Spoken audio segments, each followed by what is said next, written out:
પાટણ શહેરના ઐતિહાસિક ભદ્ર વિસ્તારમાં આવેલા એ ડિવિઝન જૂના પોલીસ સ્ટેશન ખાતે આજે સાંજે એક ભયાનક દુર્ઘટના સર્જાઈ હતી। વર્ષો જૂના અને જર્જરિત થઈ રહેલા વાયરલેસ ટાવરને ગેસ કટિંગ દ્વારા ઉતારવાની કામગીરી દરમિયાન ટાવર અચાનક જ અડધેથી તૂટી પડ્યો હતો। આ અકસ્માતમાં એક કામદાર ઊંચાઈ પરથી નીચે પટકાયા બાદ ગંભીર રીતે ઈજાગ્રસ્ત પણ થયો છે, જ્યારે આસપાસના રહેણાંક મકાનો અને વીજ લાઇનોને પણ મોટું નુકસાન પહોંચ્યું છે। પ્રાપ્ત વિગતો અનુસાર જ્યારે કામદારો ટાવર પર ચડીને તેને કાપવાની કામગીરી કરી રહ્યા હતા, ત્યારે ટાવરનો મધ્ય ભાગ અચાનક જ તૂટીને સામે આવેલા જાકીરભાઈના મકાનની ધારી પર પડ્યો હતો। આ સમયે ટાવર પર કામ કરી રહેલો મોનુસિંહ નામનો યુવક નીચે પટકાતા તેને ગંભીર ઈજાઓ પહોંચી હતી। ઘટનાના પગલે તાત્કાલિક 108 એમ્બ્યુલન્સ મારફતે તેને સારવાર માટે દારપુર હોસ્પિટલ ખાતે ખસેડવામાં આવ્યો છે।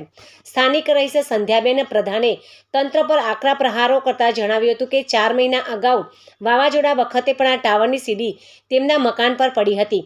તે સમયે પોલીસને આ જર્જરી ટાવર હટાવવા વારંવાર રજૂઆત કરી હોવા છતાં કોઈ પણ પગલાં લેવાયા ન હતા। રહીશોએ આક્ષેપ કર્યો છે કે 100 કે 112 નંબર પર ફોન કરવા છતાં તંત્ર દ્વારા માત્ર પૂછપરછ જ કરવામાં આવે છે, કોઈ સંતોષકારક કામગીરી થતી નથી। ટાવર પડવાને કારણે જીબીના 2 વીજ પોલ પણ ધરાશયી થયા છે। રસ્તા પર વીજળીના લાઈવ વાયરો ખુલ્લા હોવાથી સ્થાનિકોમાં ફફડાટ વ્યાપી ગયો છે। પશુઓ કે બાળકો સાથે અઘટિત ઘટના બનવાની પૂરેપૂરી શક્યતા છે। આ ઘટનાને કારણે મામલતદાર કચેરી અને નગરપાલિકા સહિતના વિસ્તારોમાં વીજળી ગુલ પણ થઈ ગઈ છે, તો વીજળી પુરવઠો ખોરવાતા સરકારી કામકાજ પર માઠી અસર પડી છે। તો ઘટનાની જાણ કરાતા જીઈબીના કર્મચારીઓ ઘટના સ્થળે દોડી આવ્યા હતા અને વીજ પુરવઠો ચાલુ કરવાના પ્રયત્નો હાથ ધર્યા હતા।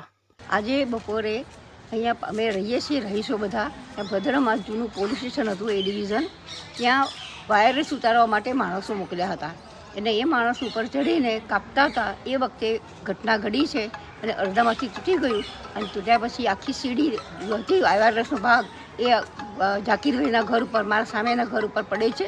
એ તમે જોઈ શકો છો અહીંયા કે તમને દેખાશે ત્યાં પડી ગયો છે અને આ ઘટના બીજી વાર બની છે।